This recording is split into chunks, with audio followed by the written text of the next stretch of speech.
मसीह में आपकी सलामती हो और मसीह का फजल आप और आपके घरानों पर हमेशा बना रहे। और मेरी दुआ है कि आप यीशु मसीह के पाक खून और पाक बदन में शरीक होते रहे और बाबरकत बनते रहे। आइए आज खुदावंद के खूबसूरत कलाम को देखेंगे। खरोज की किताब उसका 23वां बाब उसकी 25वीं आयत इस तरह से लिखा है, और तुम खुदावंद अपने खुदा की इबादत करना, तब वो तेरी रोटी और पानी पर बरकत देगा। खुदावंद के कलाम के पढ़े और सुने जाने पर खुदावंद की बरकत हो। आइए थोड़े लफ्जों में आज जो है बरकत पर हम बात करेंगे। ये रेफरेंस जो मैंने आपके सामने अभी पढ़ा है, ये बड़ा मारूफ हवाला है और आपने कई बार इस हवाले पर कलाम सुना होगा, लेकिन आज हमने शायद का पहला हिस्सा पढ़ा है और पहले हिस्से के अंदर एक ही लफ्ज पर हम बात करेंगे, बरकत। हर कोई चाहता है कि मैं बाबरकत कहलाऊं, लेकिन दर हकीकत बरकत के माने क्या है? इकबालमंदी, खुशहाली, खुशकिस्मती, और ये भी कहा जाता है बढ़ना, बढ़ोतरी, नेमतों का ज्यादा होना। सो आइए, हर शख्स जो है वो बरकत पाना चाहता है। हर शख्स जो है वो इसको हासिल करना चाहता है अपनी जिंदगी के अंदर। बाज लोग खादमीन के हाथ रखवा कर दुआ करवाते हैं, बाज लोग मुख्तलिफ चीजें जो हैं वो अपना कर बाबरकत ठहरना चाहते हैं, और बहुत से लोग ऐसे हैं, बहुत से ऐसे बहन भाई हैं जो गीत गाकर या प्रस्तिश करके जो है वो बरकत हासिल करना चाहते हैं। याद रखिए, बहुत से लोग हैं जो ये कहते हैं कि मैंने नया गीत गाया है, बड़ा बाबरकत गीत है, सुनिए और बरकत पाइए। लेकिन मैं आपको बताना चाहता हूं, दर हकीकत जब हम गीत गाते हैं तो उससे हमें बरकत नहीं मिलती। जब हम गीत गाते हैं तो हमें रूहानी खुशी, रूहानी जोश, दलेरी, कुव्वत, ईमान की ताजगी, खुदावंद की हजूरी और खुदावंद की प्रेजेंस महसूस होती है, और खुदावंद की कुर्बत हमें मिलती है, क्योंकि लिखा है कि खुदावंद इस्राएल की हमद पर तख्त नशीन है। इसका मतलब है जब हम प्रस्तिश करते हैं, जब हम गीत गाते हैं, जब हम हमद करते हैं, तो खुदावंद जो है वो तख्त नशीन होता है और बरकत उस वक्त मिलती है। इस बात को आपने याद रखना है, बरकत उस वक्त मिलती है जब खुदावंद हमारे साथ बोलता है, और जब हम प्रस्तुत करते हैं तो उस वक्त हम बोल रहे होते हैं।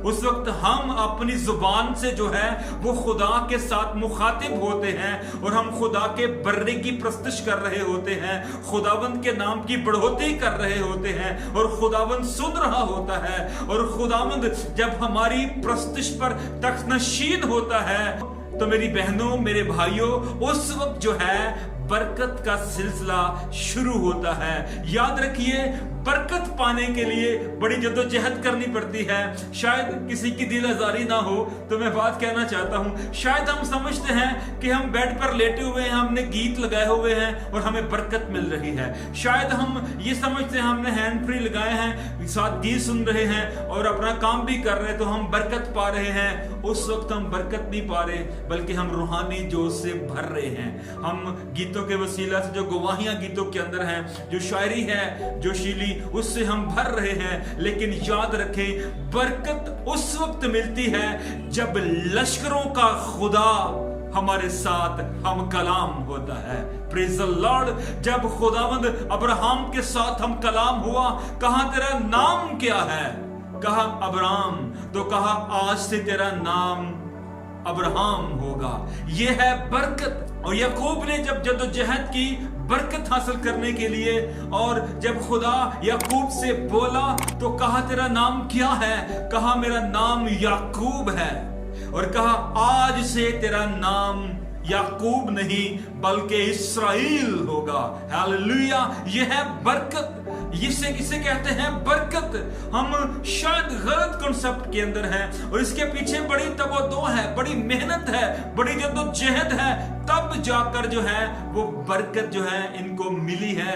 खुदावंद ने जब अब्राहम को बुलाया, फिर से सफर करवाया, अपने नातेदार, अपने रिश्तेदारों को छुड़वाया, एक तवील सफर के बाद एक जगह पर पहुंचे और एक मुकाम जो है वो हासिल किया। इसके साथ साथ मैं आपको बताना चाहता हूं कि बरकत जो है वो एक तो हमें खुदावंद की इबादत करके मिलती है कि मेरी इबादत करना, तब मैं तेरी रोटी और पानी पर क्या करूंगा, बरकत दूंगा। और दूसरा मैं आपको बताना चाहता हूं कि जब हम बरकत पाना चाहते हैं तो इस्तिस्ना की किताब के मुताबिक हमें जान फशानी के साथ खुदावंद के हुक्मों पर अमल करना है। और तीसरी बात आपको बताना चाहता हूं कि जो बरकत है वो हमें बाज़ औक़ात विरासत में मिलती है। बाज़ औक़ात खानदानी तौर पर जो है बरकत हमारे साथ चलती हुई आती है। अब्राहम को जब खुदा ने बरकत दी तो वो बरकत विरासत के तौर पर इसहाक को मिली, और इसहाक ने अपने बेटे याकूब को दी, और याकूब ने अपने 12 बेटों को बरकत दी। यूं एक खानदानी तौर पर बरकत जो है उनके साथ साथ चल रही है। और याकूब ने जब अपने 12 बेटों को बरकत दी है, वो बरकत आज भी हम देख सकते हैं कौम बनी इस्राइल के अंदर, आज भी वो बरकत जो है वो कायम है। इसलिए याद रखिए, खुदावंद के नजदीक आने से बरकत मिलती है, खुदावंद को अपनाने से बरकत मिलती है, खुदावंद के साथ चलने से बरकत मिलती है, खुदावंद के हुक्मों को मानने से बरकत मिलती है, खुदावंद को दिल में बसाने से बरकत मिलती है, खुदावंद की कुर्बत में रहने से बरकत मिलती है, खुदावंद के लिए दुख उठाने से बरकत मिलती है। बरकत के लिए जद्दोजहद जब हम करते हैं, जब हम बरकत के लिए बहुत सी चीजों को छोड़ देते हैं, तब हमें बरकत मिलती है। याद रखिए, अब्राहम की तरह, इसहाक की तरह, याकूब की तरह, उसके बेटों की तरह अगर हम नस्ल दर नस्ल बरकत होना चाहते हैं तो जो बाप हैं वो इस बात को सुन लें कि वो बाप बरकत बने, ताकि उनकी नस्लें जो हैं वो आगे बरकत पाएं। आमीन।